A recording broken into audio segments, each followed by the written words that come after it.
नमस्कार, आप देख रहे हैं आज तक। आपके साथ मैं हूं अंजना ओम कश्यप। वक्त ब्लैक एंड व्हाइट का है और आज ब्लैक एंड व्हाइट में बात बंगाल की होगी। इतिहास रच दिया है भारतीय जनता पार्टी ने पश्चिम बंगाल में। पश्चिम बंगाल में उनकी सरकार बनी है आजादी के बाद पहली बार। और सबसे बड़ी बात यही है कि इस पूरे संघर्ष को याद करते हुए आज गृह मंत्री अमित शाह ने भारतीय जनता पार्टी के उन कार्यकर्ताओं को नमन किया। कहा कि बीजेपी को ये जीत मुफ्त की नहीं मिली है। 321 कार्यकर्ताओं ने अपनी प्राणों की आहुति दी है, संघर्षरत रहे और इसीलिए आज ये मकाम उनको हासिल हुआ है। शुभेंदु अधिकारी को सीएम पद के लिए घोषित कर दिया गया है। और शुभेंदु अधिकारी कल जब कवि गुरु रविंद्रनाथ टैगोर की जयंती पूरा बंगाल, पूरा देश मना रहा होगा, तब शुभेंदु अधिकारी परेड ग्राउंड में शपथ लेंगे मुख्यमंत्री के तौर पर। यह कहानी एक ऐसे शख्स की है, शुभेंदु अधिकारी, जिसका नाम है, जो ममता बनर्जी के बहुत करीबी थे, जिन्होंने राजनीति में कई संघर्ष किए, लेकिन वो इस मकाम तक पहुंचे कि आज वो ममता दीदी की कुर्सी पर खुद बैठ रहे हैं। वो बन रहे हैं मुख्यमंत्री पश्चिम बंगाल की। बहुत ज्यादा पुरानी बात नहीं है, लगभग 5-10 साल पहले ये सोचना भी मुश्किल था कि आपको बंगाल में ऐसे लोग मिलेंगे जो बीजेपी का नाम तक लेंगे। वहां पर या तो कांग्रेस, वामदल और उसके बाद से टीएमसी का शासन रहा। बीजेपी का नाम तक लेने वाले लोग नहीं मिलते थे। बीजेपी का चुनाव चिन्ह, उनका झंडा लेकर घूमने वालों को धीरे धीरे जुटाना, पार्टी को इस मकाम तक पहुंचाना और फिर ऐसे लोगों को जोड़ना अपने साथ जो पार्टी के लिए ताकत बने, जो धमकियों के बावजूद जमीन पर डटे रहे।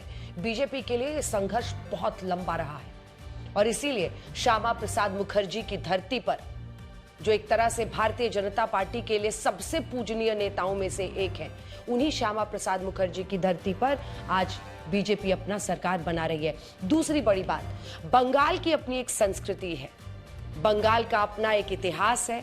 बंगाल अपने आप में, अगर आप देखिए तो चाहे वो लिटरेचर हो, चाहे वो विज्ञान हो, हर क्षेत्र में इतना संपूर्ण रहा है। इस देश को राष्ट्रगीत दिया है बंगाल ने, इस देश को राष्ट्रगान दिया है बंगाल ने। कवि गुरु रविंद्रनाथ टैगोर की पंक्तियों को बच्चे बच्चे याद करके अपने जीवन में उकेरते हैं, उतारते हैं। उसी पश्चिम बंगाल की धरती पर भारतीय जनता पार्टी एक लंबी लड़ाई के बाद अपनी सरकार बना रही है और भव्य परेड ग्राउंड में प्रधानमंत्री नरेंद्र मोदी की मौजूदगी में ये शपथ ग्रहण समारोह होगा, जिसमें प्रधानमंत्री नरेंद्र मोदी से लेकर गृह मंत्री अमित शाह और इसी के साथ माना जा रहा है कि तमाम राज्यों के मुख्यमंत्री भी इस शपथ ग्रहण समारोह में, एक तरह सा शक्ति प्रदर्शन भी इसे कहा जा सकता है।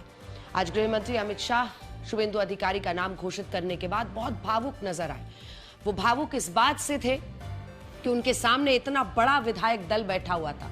उन्होंने कहा कि हमारी संख्या 1 से 3, 3 से 77 और आज देखिए इतना बड़ा विधायकों का समूह मेरे सामने बैठा हुआ है। अलग अंदाज में दिख रहे थे। अक्सर आपने उनको आक्रामक अंदाज में और किसी न किसी मुद्दे पर जवाब देते हुए सुना होगा, लेकिन आज बड़े हर्षित थे, अपने विधायकों को देखकर गदगद थे और इसी के साथ भावुक भी हुए। भावुक हुए जब उन्होंने कहा कि भारतीय जनता पार्टी का ये सफर कैसे गंगोत्री से लेकर गंगा सागर तक का अंग बंग कलिंग का ये पूरा सपना पूरा हुआ है। बीजेपी ने बंगाल में बाकायदा तैयारी ऐसी की, ऐसे कप्तान को मैदान में उतारा जो टीएमसी की फील्डिंग को बहुत अच्छे से समझता था। जी हां, अगर आज शुभेंदु अधिकारी मुख्यमंत्री पद की शपथ ले रहे हैं तो इसके पीछे कारण यही है। शुभेंदु अधिकारी, जिन्होंने ममता बनर्जी को इतने करीब से देखा था, सालों साल देखा था, वो जानते थे कि उनकी कमजोरी क्या है, उनकी मजबूती क्या है। याद कीजिए वो दिन जब लगभग साल 2020 में शुभेंदु अधिकारी बीजेपी में आए, तब सिर्फ 3 विधायक थे। वहां से लेकर ये 207 विधायकों का सफर, दरअसल उन्हें कमजोरी पता थी। ममता बनर्जी खुलकर मुस्लिम वोट बैंक की पॉलिटिक्स करती थी और उनकी इसी कमजोरी को उन्होंने अपनी ताकत बनाया। एक वक्त ऐसा भी था जब ममता बनर्जी छोड़कर, जब शुभेंदु अधिकारी टीएमसी छोड़कर जा रहे थे बीजेपी में, तो ममता बनर्जी ने कोशिश की उन्हें मनाने की। प्रशांत किशोर को उन्होंने उनके घर भेजा और ये कोशिश की कि प्रशांत किशोर किसी तरह से शुभेंदु अधिकारी को मना ले, समझा ले और टीएमसी में ही रोक ले। लेकिन शुभेंदु अधिकारी ने मन बना लिया था। उन्होंने अपने तिरस्कार को ही ममता बनर्जी के तिलिस्म को तोड़ने का सबसे बड़ी ताकत बना डाला। वो अडिग रहे, वो आगे बढ़े, एक स्ट्रैटेजी के तहत बढ़े। उन्होंने हिंदुत्व की पिच पर उतरकर जबरदस्त बैटिंग की और शायद यही वजह थी कि आज अंजाम यह है 207 विधायक बीजेपी के वो सीएम बन रहे।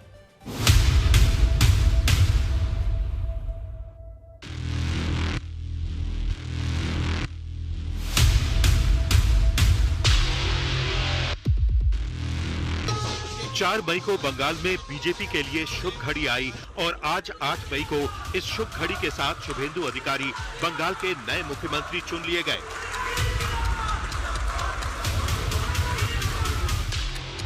सिर्फ 6 साल पहले तक शुभेंदु अधिकारी ममता बनर्जी के सबसे भरोसेमंद सिपहसालार थे। उन्हें टीएमसी में ममता बनर्जी का उत्तराधिकारी माना जाता था, लेकिन इसके बाद परिवारवाद की राजनीति के कारण उन्होंने अपमान का घूंट पिया।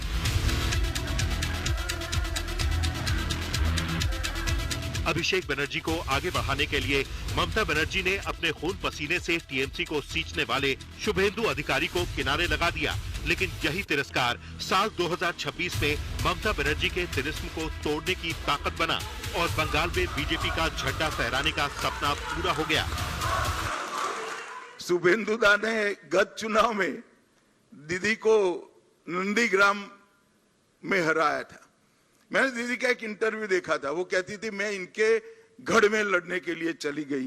दीदी इस बार तो शुभेंदु दा ने आपके घर में आकर हराया है। केंद्रीय पर्यवेक्षक के रूप में मैं श्री शुभेंदु अधिकारी जी को पश्चिम बंगाल विधानमंडल दल के नेता के रूप में निर्वाचित घोषित करता हूं। शुभेंदु अधिकारी बंगाल की राजनीति में जायंट किलर बनकर उभरे और ऐसा नहीं है कि ममता बनर्जी उनकी योग्यता को जानती नहीं थी। 2007 में नंदीग्राम की लाल मिट्टी पर संघर्ष करने से लेकर 34 साल पुराने वाम शासन की जड़ों को हिलाने तक शुभेंदु अधिकारी ने ममता बनर्जी के लिए सब कुछ किया। साल 2019 तक शुभेंदु अधिकारी टीएमसी में ममता बनर्जी के बाद नंबर 2 माने जाते थे। उनकी टीएमसी के कैडर पर मजबूत पकड़ थी और ये बात ममता बनर्जी भी जानती थी, लेकिन इसके बाद शुभेंदु अधिकारी के साथ वही हुआ जो ज्यादातर परिवारवाद वाली पार्टियों में होता है। अभिषेक बनर्जी को आगे बढ़ाने के लिए शुभेंदु अधिकारी को पीछे धक्का दिया जाने लगा। स्थिति ये हो गई कि ममता बनर्जी भी शुभेंदु अधिकारी की अनदेखी करने लगी। उनसे ये उम्मीद की गई कि वो जैसे ममता बनर्जी के सिपहसालार बने, वैसे ही अभिषेक बनर्जी के भी सारथी बनेंगे। ये शुभेंदु अधिकारी के साथ नाइंसाफी थी और इसे ममता बनर्जी भी समझ रही थी, लेकिन इसके बावजूद ऐसा होने दिया गया।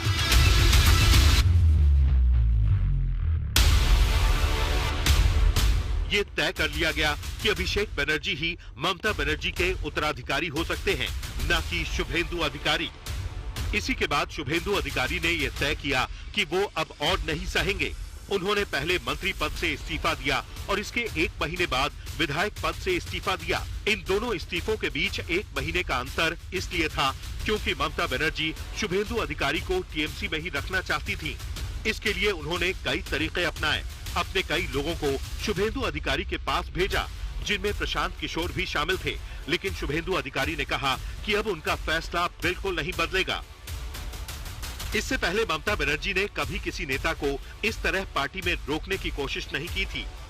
2017 में जब मुकुल रॉय ने पार्टी छोड़ने की बात कही थी, तब ममता बनर्जी ने बिना देर किए उन्हें खुद पार्टी से बाहर कर दिया था। लेकिन शुभेंदु अधिकारी को लेकर ममता बनर्जी नर्म नहीं। कारण यही था कि ममता बनर्जी जानती थी कि शुभेंदु अधिकारी के साथ गलत हुआ है और उन्हें उनके हक से दूर रखा जा रहा है। अभिषेक बनर्जी के कारण शुभेंदु अधिकारी टीएमसी से निकलकर बीजेपी में आए और आज वो बंगाल में बीजेपी की पहली सरकार के मुख्यमंत्री बनने वाले हैं। আমি তাদের সবাইকে অন্তর থেকে প্রণাম দিন জানাতে চাই। আপনাদের সকলের সহযোগিতায় আমরা জিতেছি। ভয় আউট, ভরসা ইন। शुभेंदु अधिकारी को बीजेपी ने इसलिए भी मुख्यमंत्री चुना क्योंकि वो चुनावों में पार्टी की जीत का बड़ा फैक्टर बने। जिस मेदिनीपुर क्षेत्र पर शुभेंदु अधिकारी की मजबूत पकड़ थी, वहां बीजेपी की जीत का स्ट्राइक रेट 96% रहा। मेदिनीपुर क्षेत्र की 56 में से 54 सीटें शुभेंदु अधिकारी ने बीजेपी को जिताई और सिर्फ 2 सीटें ही टीएमसी जीत पाई। ये करिश्मा कम था कि शुभेंदु अधिकारी ने ममता बनर्जी को उनके गढ़ में घुसकर हराया और उनसे भवानीपुर सीट भी छीन ली। शुभेंदु अधिकारी की यही जीत उनके मुख्यमंत्री बनने की सबसे बड़ी योग्यता साबित हुई।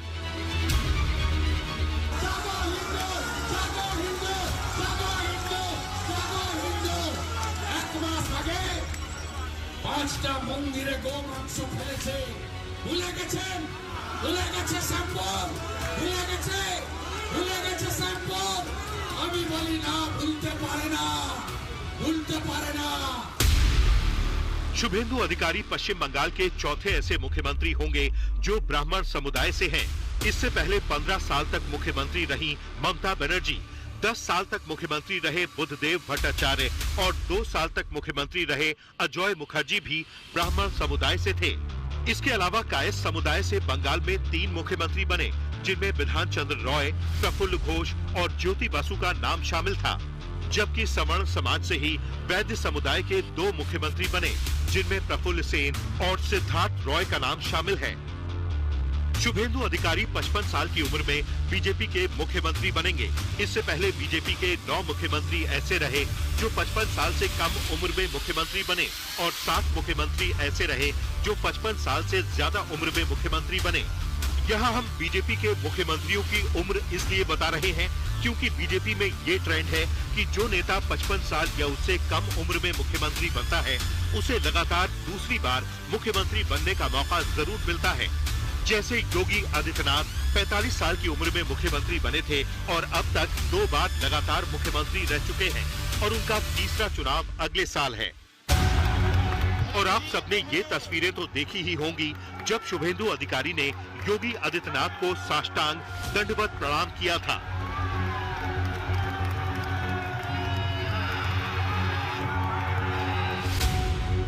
मौजूदा वक्त में शुभेंदु अधिकारी बीजेपी के 5वें ऐसे मुख्यमंत्री होंगे जो दूसरी पार्टी से आए हैं।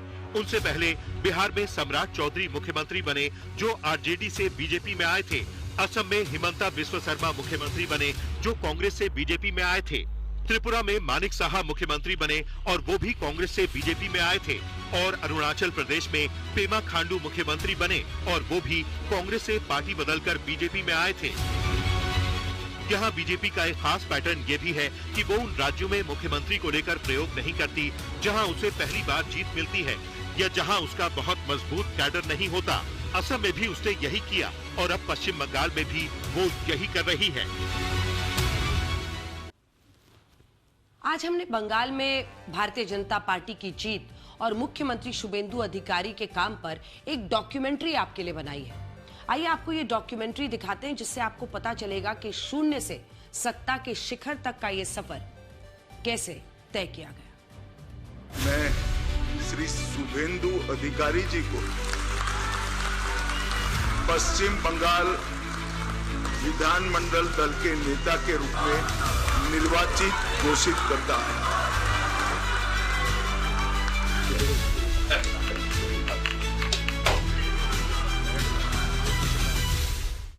बंगाल में हुए उलटफेर के पीछे एक और कहानी है और इस कहानी के सबसे बड़े किरदार हैं शुभेंदु अधिकारी।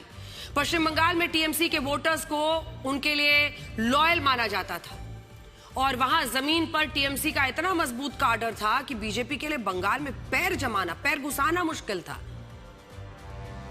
2021 में बीजेपी से यह चूक भी हुई थी कि जब 3 से 77 सीटें पर पहुंची लेकिन टीएमसी को वो हरा नहीं पाई। इसके बाद शुभेंदु अधिकारी ने टीएमसी के कार्डर की वो काट निकाली जिसने भारत के चुनावी इतिहास में एक नई मिसाल पेश कर दी। आज हम आपको शुभेंदु अधिकारी की वो कहानी बताना चाहते हैं जिससे आप ये समझ पाएंगे कि बीजेपी ने शुभेंदु अधिकारी की मदद से ग्राउंड पर टीएमसी के कार्डर को कैसे मात दी। देखिए, तारीख 19 दिसंबर 2020 जब शुभेंदु अधिकारी ममता बनर्जी का साथ छोड़कर भगवा रंग में रंग चुके थे, उन्हें अमित शाह ने बीजेपी में शामिल कराया और आज इस घटना के 1966 दिन बाद जब बंगाल में बीजेपी पहली बार सरकार पर काबिज हो रही है, तो मुख्यमंत्री के रूप में जो नाम पुकारा गया वो नाम है शुभेंदु अधिकारी, और इस नाम का ऐलान किया खुद गृह मंत्री अमित शाह ने। केंद्रीय पर्यवेक्षक के रूप में मैं श्री शुभेंदु अधिकारी जी को पश्चिम बंगाल विधानमंडल दल के नेता के रूप में निर्वाचित घोषित करता हूं। जब इस बैठक में शुभेंदु अधिकारी के नाम पर मोहर लगाई गई तो अमित शाह ने माला पहनाकर शुभेंदु अधिकारी का अभिनंदन किया और इस पर शुभेंदु अधिकारी पूरी तरह अभिभूत नजर आए। वो बार बार अमित शाह और विधायक दल का शुक्रिया कर रहे थे।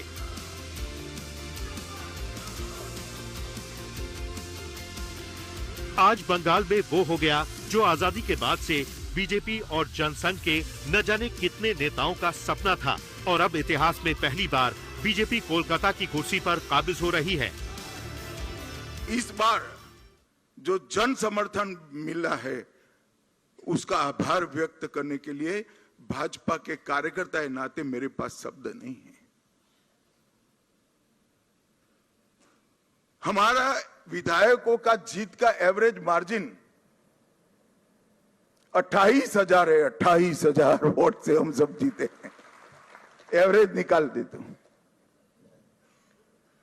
और 3 से 77, 77 से 203 की 207 की जो यात्रा हुई है वो अभूतपूर्व है। 23 प्रशासनिक जिलों में से 9 जिले ऐसे हैं जहां दीदी का खाता भी नहीं खुला है। सुपड़ा साफ हो गया। मैंने ऐसा प्रचंड जनादेश देखा नहीं है। सरकार परफॉर्म करती है तब तो मिलता है, मगर जहां ऑपोजिशन में है, विरोधी दल के नेता को बोलने का कोई मौका नहीं दिया जाता है, जनता की भावनाओं को उजागर करने का मौका नहीं दिया जाता है, वहां पर 9 जिलों में शून्य सत्ताधारी दल का एक केवल और केवल ईश्वर और बंगाल की जनता की कृपा है। विधानसभा चुनावों में बीजेपी ने ममता बनर्जी की पार्टी को भले ही पहली बार हराया हो, लेकिन शुभेंदु अधिकारी एक ऐसा नाम है जिसने ममता बनर्जी को व्यक्तिगत तौर पर लगातार 2 बार शिकस्त दी, और आज बंगाल की कुर्सी उनके नाम लिखी जा चुकी है। दशकों तक अपराजेय माने जाने वाली ममता बनर्जी की तृणमूल कांग्रेस का सत्ता से बाहर होना किसी करिश्मे से कम नहीं है। सिर्फ एक शख्स ने टीएमसी के कैडर को छिन्न भिन्न कर दिया, शुभेंदु अधिकारी, जो कभी टीएमसी के संगठन पर सबसे गहरी पकड़ रखते थे। उन्होंने उसी संगठन की ईंट से ईंट बजा दी। मोदी जी को प्रति आभार प्रकट करता हूं, राष्ट्रीय अध्यक्ष के प्रति आभार प्रकट करता हूं, अमित शाह जी के प्रति आभार प्रकट करता हूं। प्रधानमंत्री जी का आशीर्वाद लेते हुए विधायक दल का निर्वाचित हुआ हूं। सब विधायक का समर्थन हुआ। बीजेपी में डेमोक्रेसी है, सब विधायक लोग ने चुना। संगठन को लेकर, जनता को लेकर जो कमिटमेंट भारतीय जनता पार्टी ने किया है चुनाव के दौरान, वो पूरा करने का काम करेंगे। शुभेंदु जानते थे कि टीएमसी की ताकत उसका बूथ लेवल कैडर है। उन्होंने टीएमसी छोड़ रहे कार्यकर्ताओं को ये भरोसा दिलाया कि बीजेपी उनके साथ खड़ी है, जिससे कार्यकर्ताओं के मन में दीदी का खौफ खत्म हो गया। शुभेंदु ने इस चुनाव को सिर्फ विकास पर नहीं बल्कि भ्रष्टाचार और अस्मिता पर केंद्रित कर दिया। उन्होंने जमीनी स्तर पर यह संदेश पहुंचाया कि तृणमूल अब वो पुरानी पार्टी नहीं रही जो आम लोगों के लिए लड़ती थी। शुभेंदु अधिकारी की सबसे बड़ी सफलता ये थी कि उन्होंने ममता बनर्जी के अजय होने के नैरेटिव को खत्म किया। उन्होंने टीएमसी के कैडर को ये महसूस कराया कि जहाज डूब रहा है, और फिर उन्हें बीजेपी के रूप में एक सुरक्षित विकल्प दिया। पश्चिम बंगाल की राजनीति के केंद्र में आज एक ऐसा सवाल है जिसका जवाब आंकड़ों में छिपा है। आखिर कैसे शून्य से शिखर तक का सफर बीजेपी ने महज 1 दशक में तय कर लिया। बीजेपी को पहली बार खाता खोलने के लिए 36 सालों का इंतजार करना पड़ा। साल 1980 में बीजेपी की स्थापना से लेकर साल 2016 तक बीजेपी को खाता खोलने के लिए बहुत संघर्ष करना पड़ा, लेकिन असली खेल शुरू हुआ 2014 के बाद और अगले 10 सालों में बीजेपी ने वो कर दिखाया जो एक वक्त पर नामुमकिन लगता था। आज बंगाल में बीजेपी 2/3 बहुमत के साथ सरकार बना रही है। इस चमत्कार के पीछे कोई गुप्त फॉर्मूला नहीं बल्कि एक ठोस रणनीति थी जिसका आधार था हिंदू वोटों का एकीकरण। बीजेपी ने बंगाल की राजनीति की पुरानी परंपरा को तोड़ दिया, खुल्लम खुल्ला दांव खेला। रणनीति साफ थी, उन्हें मुस्लिम वोट नहीं चाहिए। मुस्लिम तुष्टीकरण के आरोपों को ढाल बनाकर बीजेपी ने मतुआ समुदाय से लेकर आदिवासी इलाकों तक हिंदुत्व की अलख जगाई। जहां विपक्षी दल मुस्लिम वोटों के गणित में उलझे रहे, वहीं बीजेपी ने 70% हिंदू आबादी को अपना सारथी बना लिया। जय श्री राम का नारा सिर्फ धार्मिक नहीं बल्कि बंगाल में सत्ता परिवर्तन का सबसे बड़ा राजनीतिक हथियार बन गया। आज बंगाल की सियासत 2 ध्रुवों में बटी है। एक तरफ वो जो अल्पसंख्यक वोटों के बिना जीत की कल्पना नहीं करते और दूसरी तरफ बीजेपी जिसने साबित कर दिया कि बहुसंख्यक वोटों की लामबंदी सत्ता के गलियारों तक पहुंचने का रास्ता हो सकती है। एक दशक में 3 सीटों से 207 सीटों की छलांग ने बंगाल के राजनीतिक इतिहास को हमेशा के लिए बदल दिया। और आज हम आपको यही बताने वाले हैं कि आखिर बंगाल में बीजेपी ने कैसे कमल खिलाया, यानी बंगाल बीजेपी जीती कैसे।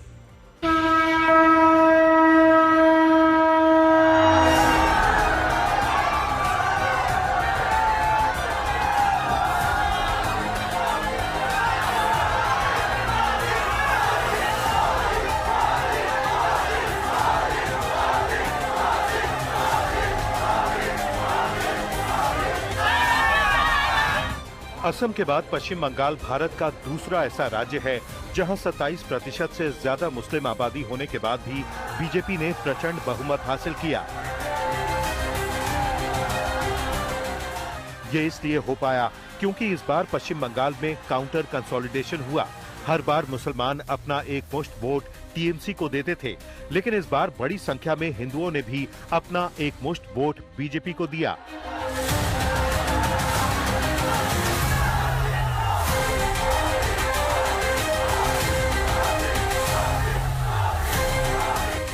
खासकर उन सीटों पर बीजेपी को हिंदुओं के बम्पर वोट मिले जहां मुसलमानों की आबादी 40% से ज्यादा है। ऐसी 62 सीटों में से 18 सीटों पर बीजेपी की शानदार जीत हुई। उसे 15 सीटों का फायदा हुआ, जबकि टीएमसी को इन्हीं मुस्लिम फैक्टर वाले इलाकों में 20 सीटों का नुकसान हुआ। ये बदलाव सिर्फ एक दिन, एक महीने या एक साल में नहीं आया और ऐसा भी नहीं है कि सिर्फ बीजेपी ने खुद हिंदुत्व का ये लॉन्च पैड तैयार किया। बंगाल की धरती पर अगर कमल खिला तो इसके लिए ममता बनर्जी ने खुद बीजेपी को जमीन तैयार करके दी। टीएमसी ने मुसलमानों पर जितनी ममता दिखाई उतने ही हिंदू बीजेपी के साथ एकजुट होते गए और इसकी पहली नींव साल 2016 में यानी आज से 10 साल पहले रखी गई थी। साल 2016 का बंगाल सांप्रदायिक राजनीति के दलदल में बुरी तरह धंस चुका था। चारों तरफ एक ही सवाल था कि मुसलमानों पर सरकार की इतनी ममता क्यों है। उस दौर में मुहर्रम उसी दिन पड़ रहा था जिस दिन पूरे राज्य में दुर्गा विसर्जन होना था। अगर सरकार चाहती तो वो ना मुहर्रम को रोकती और ना दुर्गा विसर्जन को। इससे सांप्रदायिक सौहार्द भी मजबूत होता। इसके लिए बस ममता बनर्जी की सरकार को पूरे राज्य में सुरक्षा के कड़े इंतजाम करने थे, लेकिन सरकार ने ऐसा नहीं किया। सरकार ने इसे एक मौका समझा। मौका पश्चिम बंगाल के 27% मुसलमानों को खुश करने का, मौका मुस्लिम वोट बैंक को मजबूत करने का और मौका मुसलमानों को ये बताने का कि टीएमसी चुनावों में उनका एक मुश्त वोट मिलने से गदगद है और वो उनकी भावनाओं का ख्याल रखेगी। सरकार ने ऐसा किया भी। ममता बनर्जी मीडिया के सामने आई और उन्होंने ये ऐलान कर दिया कि 2016 का मुहर्रम जुलूस बिल्कुल नहीं रुकेगा। ये उसी दिन निकलेगा जिस दिन दुर्गा विसर्जन होना है। इसके लिए ममता बनर्जी ने दुर्गा विसर्जन को ही एक दिन के लिए स्थगित कर दिया और 2016 के इसी फैसले ने हिंदुओं के मन में एक टीस पैदा की। टीस इस बात की कि वोट तो हिंदुओं ने भी ममता बनर्जी को दिया था, फिर ऐसा क्यों हुआ कि मुहर्रम के लिए दुर्गा विसर्जन को रोक दिया गया। শুধু একদিনই দেওয়া যাবে না, সেটা হচ্ছে 1 অক্টোবর একাদশীর দিন। একাদশীর দিন এমনিতে আমরা বিসর্জন দিতেও চাই না অনেক সময়। একাদশীর দিনটা শুধু দেয়া বিসর্জন হবে না, কারণ ওই দিন মুহররম আছে বলে। ये सिर्फ एक साल नहीं हुआ, इसके बाद आया साल 2017।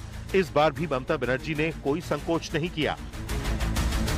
उन्होंने मुहर्रम के लिए दुर्गा विसर्जन पर रोक लगा दी और इस बार ये मामला कलकत्ता हाई कोर्ट गया।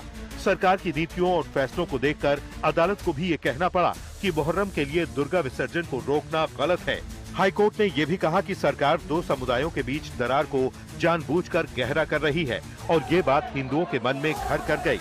हिंदुओं को ऐसा महसूस होने लगा कि पश्चिम बंगाल में उनकी नहीं बल्कि मुसलमानों की सरकार का शासन है। वक्त आगे बढ़ा और फिर आया साल 2019। इस बार लोकसभा चुनावों में ममता बनर्जी ने जय श्री राम के नारे का विरोध करना शुरू कर दिया। कुछ लड़कों को जय श्री राम का नारा लगाने पर जेल में डालने की धमकी दे दी और ये कहा कि जय श्री राम बंगाल में नहीं चलेगा।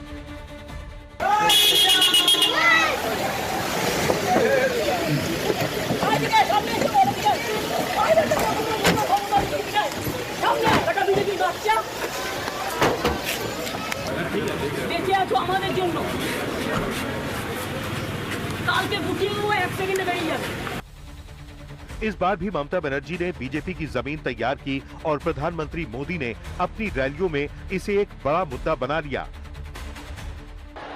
बंगाल की जनता को याद है कि गाड़ी से उतरकर आपने कितने लोगों को डांटा फटकारा और पुलिस को कह रहे थे पकड़ो, जेल में डाल दो। तुष्टीकरण के लिए आपकी हर कार्रवाई बंगाल के लोगों को याद है। बीजेपी ने हिंदुत्व के मुद्दे को सिर्फ उछाला था, लेकिन ममता बनर्जी की प्रतिक्रिया ने बीजेपी को बंगाल में एक नया अवसर दिया। लोकसभा चुनावों में पहली बार बंगाल की 18 सीटों पर बीजेपी जीती और 22 सीटों पर ममता बनर्जी की टीएमसी। ये हार ममता बनर्जी के लिए कई सबक लेकर आई, लेकिन इसके बावजूद ममता बनर्जी की सुई मुसलमानों पर अटकी रही। उन्हें लगा कि वो मुसलमानों के कम वोट मिलने से हारी और इसी के बाद उन्होंने ये बयान दिया कि वो मुस्लिम तुष्टीकरण की राजनीति करती रहेंगी, फिर चाहे दूध देने वाली गाय की तरह मुसलमान भी उन्हें लात मार दे। इस बयान ने एक बार फिर बंगाल के हिंदुओं को असहज किया और फिर से हिंदुओं को लगने लगा कि टीएमसी उनकी नहीं मुसलमानों की पार्टी है।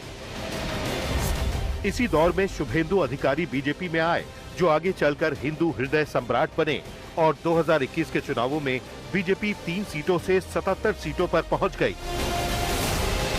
बीजेपी को उम्मीद थी कि ममता बनर्जी की मुस्लिम तुष्टीकरण की राजनीति से आक्रोशित होकर बड़ी संख्या में हिंदू उसे वोट देंगे, लेकिन ऐसा हो नहीं पाया।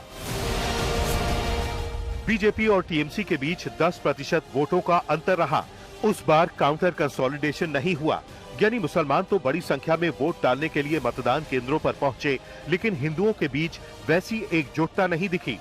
बीजेपी हारी, लेकिन उसने हिंदू वोटर्स को छोड़ा नहीं और ममता बनर्जी धीरे धीरे बीजेपी का काम आसान करती रही। इसी साल चुनावों से पहले ममता बनर्जी ने अपना आखिरी बजट पेश किया, जिसमें अल्पसंख्यक और मदरसों के लिए 5,714 करोड़ रुपए दिए, जबकि उद्योगों के लिए सिर्फ 1,484 करोड़ रुपए, आईटी और इलेक्ट्रॉनिक्स के लिए सिर्फ 217 करोड़ रुपए और कानून से जुड़े मामलों के लिए 23 करोड़ रुपए ही दिए गए। इस बजट से ममता बनर्जी मुसलमानों को साधना चाहती थीं और उनकी प्राथमिकता स्पष्ट थी, लेकिन इस बार बंगाल के हिंदू भी ये सब देख रहे थे। आरएसएस और बीजेपी के कार्यकर्ता हर बूथ पर हिंदुओं के घर घर पहुंचे और इस बजट के बारे में लोगों को बताया।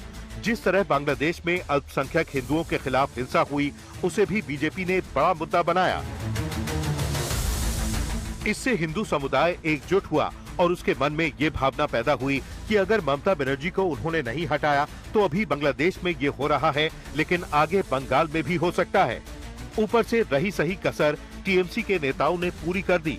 लोकसभा सांसद सायोनी घोष ने कहा कि उनकी पार्टी के इतने बुरे दिन नहीं आए हैं कि जय श्री राम के नारे पर वोट मांगना पड़े, लेकिन यही सायोनी घोष अपनी चुनावी रैलियों में काबा और मदीना के गाने गाती रहीं और यहीं से हुआ काउंटर कंसोलिडेशन। दयाल मुर्शिद जार सखा तार किशोर भवना मोर মুর্শি যার সখা তার কিসের ভাবনা আমার হৃদয় মাঝে কাবা নয়নে মদিনা আমার হৃদয় মাঝে কাবা নয়নে মদিনা। अब बंगाल भगवा मैं हो चुका है और जो शुभेंदु अधिकारी ये कहते थे कि ममता बनर्जी की मुस्लिम तुष्टीकरण की राजनीति बंगाल को तोड़ देगी, वही शुभेंदु अधिकारी अब अपने राज तिलक की तैयारी कर रहे हैं और कल उनका शपथ ग्रहण होना है। ब्यूरो रिपोर्ट, आज तक। पश्चिम बंगाल की सियासत में इस बार टीएमसी के वोट बैंक की नहीं बल्कि अस्तित्व की जीत हुई। बीजेपी की प्रचंड जीत के पीछे जिस सबसे बड़ी ताकत का नाम लिया जा रहा है वो है मतुआ समुदाय। एक वक्त था जब ममता बनर्जी ने मतुआ समुदाय के लिए विकास की झोली खोल दी थी। शिक्षा से लेकर बुनियादी सुविधाओं तक ममता ने कोई कसर नहीं छोड़ी, लेकिन एक मोर्चे पर दीदी पूरी तरह से बेबस नजर आई और वो था नागरिकता का मुद्दा। है हिंदू, आए हैं बांग्लादेश से, लेकिन यहां पर वो अपने ही मतलब पश्चिम बंगाल में जहां वो रह रहे थे अलग अलग टेंट्स में रहते थे और एक तरह से रेफ्यूजी की जिंदगी जी रहे थे। बीजेपी ने इसी कमजोर नफ्स को पकड़ा। पार्टी जानती थी मतुआ समुदाय के लिए पहचान का संकट सबसे बड़ा है। केंद्र सरकार सीएए को लेकर आई और मतुआ समुदाय को सीधे नागरिकता का अधिकार थमा दिया। यानी मतुआ समुदाय के कुछ लोग पहले से भारत के नागरिक थे, लेकिन जो नहीं थे अब वो भी नागरिक बन गए। नतीजा सबके सामने है। जिस समुदाय को ममता अपना वोट बैंक मानती थी, उसी समुदाय ने इस बार बीजेपी का समर्थन किया। ममता का अभेद्य किला ढह गया। रणनीति पर बीजेपी ने 2014 से काम शुरू किया था और इस बार वो काम आया। ये नया एम फैक्टर मतुआ फैक्टर है। ये नया एम फैक्टर कैसे ममता बनर्जी के एम फैक्टर पर हावी साबित हुआ, वो पूरी कहानी देखिए।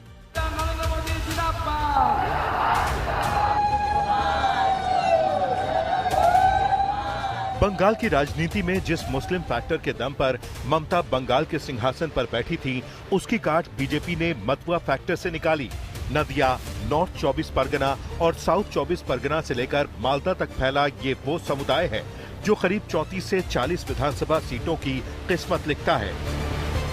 2014 तक जो मतुआ समुदाय ममता बनर्जी के सिंहासन की ढाल बना हुआ था, आज वो बीजेपी का सबसे मजबूत हथियार बन चुका है।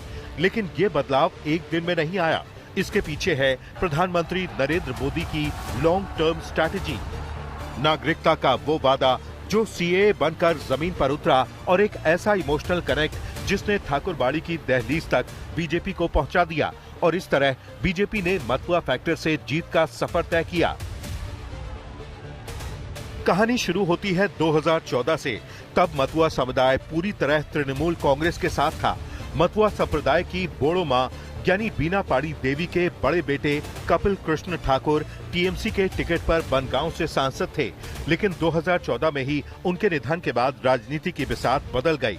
ममता बनर्जी ने कपिल कृष्ण की पत्नी ममता बाला ठाकुर को उपचुनाव लड़ाया और इस वक्त बीजेपी को सही मौका दिखा।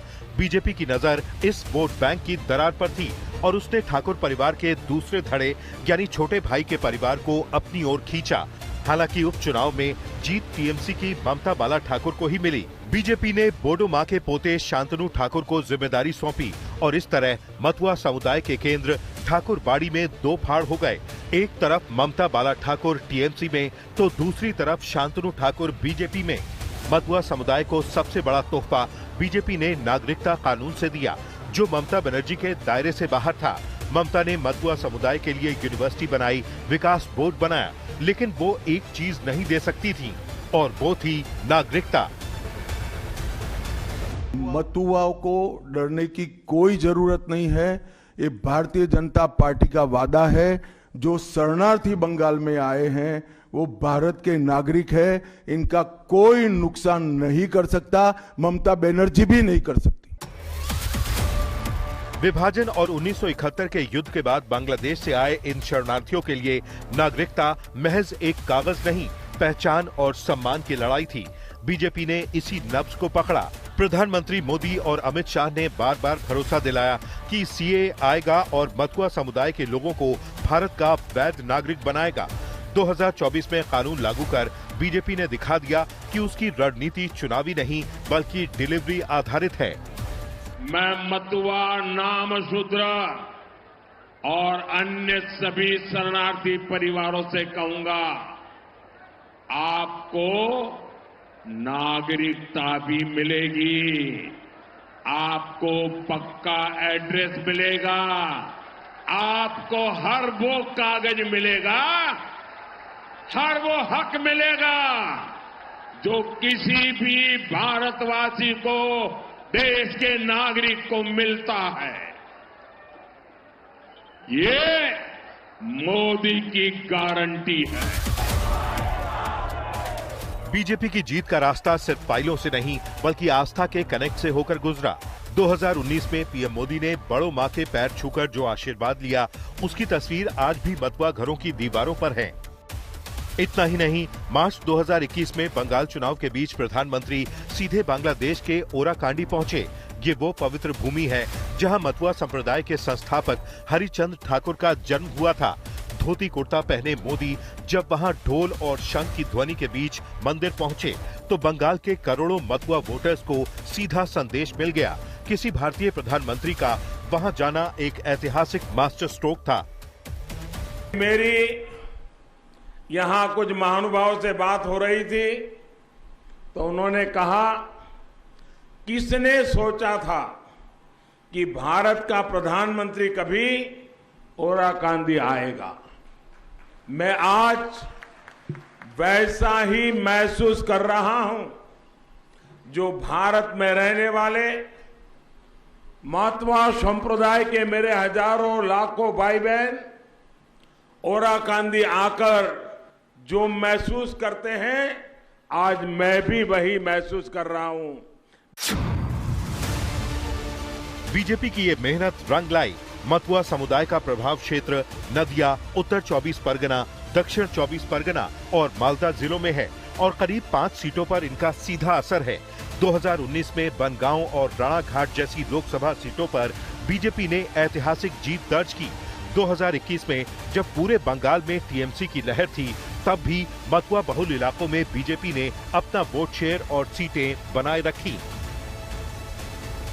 ये दीदी मतवा समाज वालों को धमकाती कि अगर हम आए तो आपके वोट चले जाएंगे। अरे दीदी, ये मतवा समाज तो हमारा प्राण है, प्राण है, इसको कोई छू नहीं सकता। कोई मतवा समाज के, नमो शूद्र समाज के व्यक्ति को डरने की जरूरत नहीं है। बीजेपी ने साबित कर दिया कि उनकी रणनीति शॉर्ट टर्म नहीं होती। उन्होंने एक तरफ ठाकुर परिवार के शांतनु ठाकुर को केंद्र में मंत्री बनाकर प्रतिनिधित्व दिया तो दूसरी तरफ सीएए के जरिए कानून की ताकत दी। ममता बनर्जी ने आखिर तक मतवा विकास बोर्ड के जरिए संघर्ष किया, लेकिन नागरिकता का जो ठप्पा बीजेपी ने लगाया है उसने मतवा समुदाय को भगवा रंग में रंग दिया है। बंगाल की सत्ता का रास्ता अब मतवा के हरि बोल से होकर ही गुजरता है। मतवा समुदाय अब सिर्फ शरणार्थी नहीं बल्कि बंगाल की राजनीति के किंग मेकर हैं और इस किंग मेकर को अपने पाले में लाकर बीजेपी ने दीदी के मुस्लिम फैक्टर को एक बड़ी चुनौती दे दी है। एक बार ममता बनर्जी ने पूछा कि अमित शाह कौन है, लेकिन आज ममता बनर्जी अमित शाह को और उनकी रणनीति को अच्छी तरह जान चुकी होंगी। अमित शाह साल 2014 से 2020 तक बीजेपी के राष्ट्रीय अध्यक्ष रहे और इस दौरान उन्होंने बंगाल प्रोजेक्ट पर ऐसे काम किया जिसकी कोई कल्पना नहीं कर सकता। आज देखने में लगता है कि बीजेपी 207 सीटें कैसे जीत गई, लेकिन जब आप अमित शाह की चाणक्य नीति को देखेंगे और उसकी पूरी टाइमलाइन को समझेंगे तो आपको पता चलेगा कि बंगाल में तो बीजेपी का बम बम होना निश्चित था और निश्चित इसलिए था क्योंकि अमित शाह ने बंगाल के लिए चाणक्य नीति ही बना डाली थी। देखिए,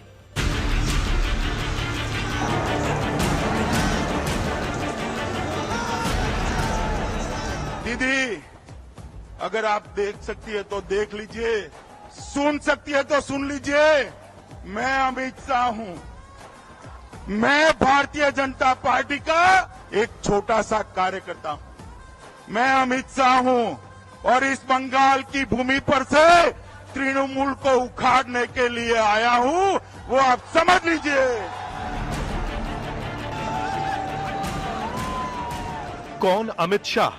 साल 2014 में जब ममता बनर्जी ने ये अहंकार भरा सवाल पूछा था, तब उन्हें अंदाजा नहीं था कि गुजरात से निकला ये शख्स बंगाल की राजनीति का भूगोल बदलने वाला है। 2014 से 2026 तक करीब एक दशक की वो तपस्या, वो प्रोजेक्ट बंगाल जो कागजों पर नहीं, अमित शाह के दिल और दिमाग में लिखा गया था, आज बंगाल जब भगवामय हो रहा है, तब उसके पीछे अमित शाह की चाणक्य नीति ही है। ये कहानी शुरू होती है साल 2014 से। दिल्ली की सत्ता पर नरेंद्र मोदी काबिज हो चुके थे और अमित शाह बीजेपी की कमान संभाल चुके थे। उस वक्त बीजेपी के लिए बंगाल एक अभेद किला था। वामपंथियों और ममता दीदी के गढ़ में बीजेपी का वजूद ना के बराबर था। लेकिन जैसे ही अमित शाह ने राष्ट्रीय अध्यक्ष की कमान संभाली, उनकी नजरें कोलकाता पर टिक गई। अमित शाह के लिए पहली बड़ी अग्नि परीक्षा बंगाल के 2016 के विधानसभा चुनाव में आई। शाह के नेतृत्व में बीजेपी ने पहली बार 3 सीटें जीतकर पश्चिम बंगाल विधानसभा में अपना खाता खोला। सीटें भले ही 3 थीं, लेकिन शाह ने मन छोटा नहीं किया। उन्होंने समझ लिया कि बंगाल में लड़ाई सड़कों पर भी होगी और बूथों पर भी। इसके बाद 2019 के लोकसभा चुनाव ने पूरी बाजी पलट दी। अमित शाह ने बंगाल के कोने कोने का दौरा किया, बूथ मजबूत किए और पहली बार टीएमसी के माथे पर चिंता की लकीरें खींच दी। पिछले बंगाल के विकास को ममता दीदी का ग्रहण लग गया। बंगाल का विकास थमा पड़ा है। मैं आपको बताता हूं कि सोनार बांग्ला को ममता दीदी ने कंगाल बांग्ला बनाया है, कंगाल बांग्ला बनाया है। और इसका नतीजा ये रहा कि बीजेपी बंगाल में 2 लोकसभा सीटों से 18 सीटों पर पहुंच गई। ये बंगाल में भगवा उदय की पहली बड़ी झांकी थी। अमित शाह जानते थे कि दीदी को हराने के लिए उनके घर में सेंध लगानी होगी। उन्होंने 2020 के दिसंबर में शुभेंदु अधिकारी को बीजेपी में शामिल कराकर पूरी कमान सौंप दी। इस समय अमित शाह मोदी सरकार में गृह मंत्री बन चुके थे, लेकिन उनका प्रोजेक्ट बंगाल जारी था। 2021 विधानसभा चुनाव में बीजेपी 3 सीटों से सीधे 77 सीटों तक पहुंच गई। यहां तक कि शुभेंदु अधिकारी ने ममता बनर्जी को नंदीग्राम में हरा दिया। लेकिन बीजेपी को विपक्ष में ही बैठना पड़ा। चुनाव के बाद हुई राजनीतिक हिंसा ने बीजेपी को कमजोर करने की कोशिश की। 2024 लोकसभा चुनाव में सीटें घटी तो विरोधियों ने कहा कि बीजेपी ममता को नहीं हटा सकती, लेकिन ये तो सिर्फ तूफान से पहले की शांति थी। 2026 के चुनाव में अमित शाह ने फिर कमान संभाली, खुद जाकर बंगाल में डेरा डाला।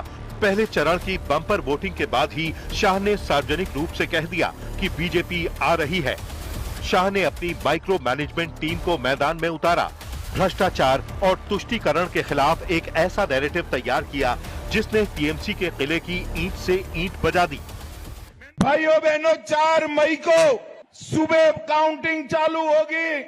8 बजे बैलेट बॉक्स खुलना शुरू होगा। 9 बजे पहला राउंड, 10 बजे दूसरा राउंड, 1 बजे काउंटिंग समाप्त और बीबी दीदी टाटा गुड बाय। आज जब बीजेपी बंगाल की सत्ता के सिंहासन पर काबिज हो रही है, तो वो सवाल हवा में गायब हो चुका है कि अमित शाह कौन है।